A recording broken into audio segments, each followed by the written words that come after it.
ছেলেদেরকে রেখেছে এবং আল্লাহ রাব্বুল আলামিন তাকে অনেক সম্পদ দিয়েছিলেন।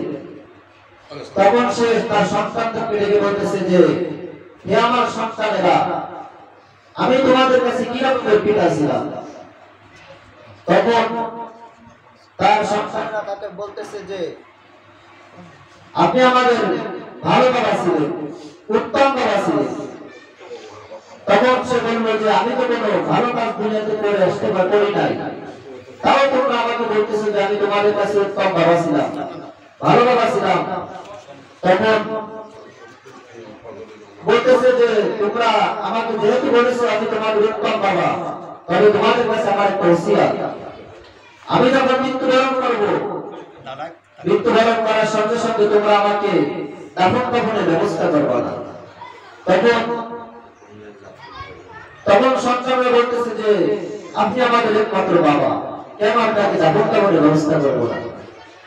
তখন বাবা ডাকতে বলতেছে যে তোমরা শোনো, যখন আমি মৃত্যুবরণ করবো তোমরা আগুন প্রজ্বলিত করবা এবং সে আগুনের ভিতরে আমাকে পোড়াবা, পোড়ানোর পরে ছাইগুলো বাতাসের সঙ্গে মিশিয়ে দিবা। তখন সে মৃত্যুবরণ করলো, করার পরে তার সন্তানেরা একই কাজ করলো। মৃত্যুবরণ করার পর তাকে আগুন জ্বালিয়ে আগুনের ভিতর নিক্ষেপ করলো এবং তার ভিতর তাকে পুরাইয়া ছাই করে ছাই বাতাসের ভিতর মিশিয়ে দিল। এরপর আল্লাহ রাব্বুল আলামিন বাতাসকে হুকুম দিল, জামাআতুন কা, যে হে বাতাস, তোমার ভিতর যে ছাইগুলো উড়িয়ে দেওয়া হয়েছে সব ছাইগুলো কিন্তু একত্রিত করে দাও। আল্লাহ রাব্বুল আলামিনের হুকুম পাওয়ার সঙ্গে সঙ্গে বাতাস সমস্ত ছাইকে একত্রিত করে দিলেন। আর আল্লাহ রাব্বুল আলামিন তাকে পুনরায় আবার জীবিত করে দিলেন। জীবিত করার পর তাকে বললেন যে তুমি এই কাজ কেন করেছিলা, কেন তুমি তোমার সন্তানদেরকে ওসিয়ত করেছিলা যে আমাকে পুড়িয়ে দিবা, পোড়ানোর পরে সেই ছাইগুলো আবার বাতাসের সঙ্গে মিশিয়ে দিবা। তখন সে ব্যক্তি বলতেছে যে আল্লাহ, আমি এই কাজটি করেছিলাম আপনার ভয়ে, সুতরাং আমি জানি যে আমি দুনিয়াতে এমন কোনো ভালো কাজ করে আসতে পারি নাই। আমি যদি আগুনের ভিতরে পোড়ার পর আমি যদি ছাই হয়ে বাতাসের সঙ্গে মিশে যাই, তাহলে আমার কোনো বিচার আচার হবে না, এজন্যই আমি এই কাজ করেছিলাম। তখন আল্লাহ রাব্বুল আলামিন বলল যে তুমি আমার ভয়ের কাজ করেছিলা, আমি আল্লাহ তোমাকে আজকে মাফ করে দিলাম। সুবহানাল্লাহ। এজন্য আল্লাহকে ভয় করার উপকার এভাবে আল্লাহ রাব্বুল আলামিন দিবেন। আমরা যেন আল্লাহকে ভয় করে চলতে পারি, আমরা সর্বসময় যেন আমরা বুঝতে পারি যে আল্লাহ রাব্বুল আলামিন আমাদের সঙ্গে আছেন এবং তিনি আমাদেরকে আমাদের কর্মকাজ সব লিপিবদ্ধ করার জন্য আমাদের দুই কাঁধে দুজন ফেরেশতাও নিয়োজন করে রেখেছে। কারণ আমরা যেভাবে দুনিয়ায় আমাদের বাড়ি, আমাদের দোকানপাট সেভে রাখার জন্য আমরা সিসি ক্যামেরা ব্যবহার করে থাকি, আল্লাহ রাব্বুল আলামিন আমাদেরকে সেভে রাখার জন্য তিনি আমাদের কাছ থেকে হিসাব নেবেন এবং আমাদের বিচার আচার করবেন। সেই বিচার আচারটা কিসের মাধ্যমে করবেন? প্রত্যেকটা জিনিসের প্রত্যেকটা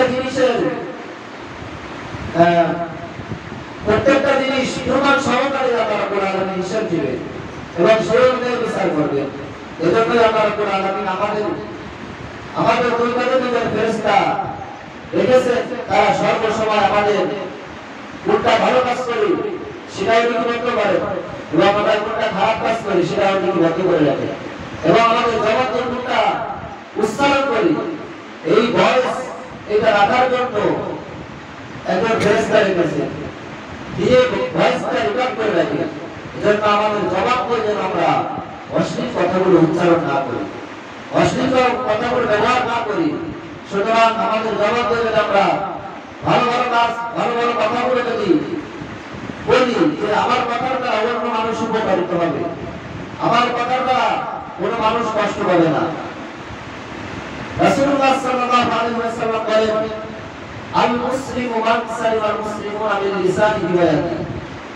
খাঁটি মুসলমান ওই ব্যক্তি যার হাত, পা, জবান সব দিক দিয়ে অন্য মুসলমান নিরাপদ থাকে, অন্য মুসলমান সেফে থাকে। আমরা যেন এইভাবে করে আমাদের জবানকে আমরা হেফাজত করে চলতে পারি। আমাদের জবানকে যেন অন্য কোনো মানুষ কষ্ট পাবে এরকমের আচরণ যেন আমাদের জবানকে আমরা উচ্চারণ না করি। আমাদের কার্যকলাপের দ্বারা যেন অন্য কোনো মানুষ কষ্ট পাবে এরকমের কাজ যেন আমরা না করি। আমাদের সমাজে যখন দেখা যায় বিবাহের অনুষ্ঠান বাজে, আমরা বড় বড় ডেক্সি বাজাইয়ে মানুষকে শোনাই যে আমার ছেলের বিয়ে অথবা আমার মেয়ের বিয়ে হচ্ছে। কিন্তু এই যে ডেক্সি বাজার গান বাজতে বাজানো হচ্ছে, জমিন কামানো হচ্ছে ডেক্সি বাজারে, এই জমিন একদিন যখন আমি মৃত্যুবরণ করবো, এই জমিনও আমাকে, ওই মাটিও আমাকে কাঁপাবে। আমাকে যখন কবরের মধ্যে শোয়ানো হবে তখন আমরা আমাদের তিনটি প্রশ্ন করা হবে, আমাদের তিনটি প্রশ্ন করা হবে তোমার রবকে। তখন আমরা যদি আল্লাহকে আল্লাহ বলে রব বলে স্বীকার করতে চাই, তাহলে আমাদের কি এই সমস্ত কাজ করলে আমরা আল্লাহকে আল্লাহ বলে রব বলে স্বীকার করতে পারবো? কোনোদিনও পারবো না। এজন্য আমরা এরপরে বার রব্বুকা আমার দ্বীনুকা, তোমার দিন কি ছিল? আমার দিন ইসলাম। এই ইসলাম ধর্মের ভিতরে কি বিবাহের সময় কি বক্স থাকে, গান বাদ্য বাজে, অন্যকে শোনানো হবে, এরা কি ইসলাম শিক্ষা দিয়েছেন? এরা শিক্ষা দেন নাই, এরা শিক্ষা দেন নাই, এরা শয়তানের শিক্ষা। এই শয়তানের শিক্ষায় আমরা পেতে আছি। সুতরাং এই ইসলাম থেকে আমাদের ধর্ম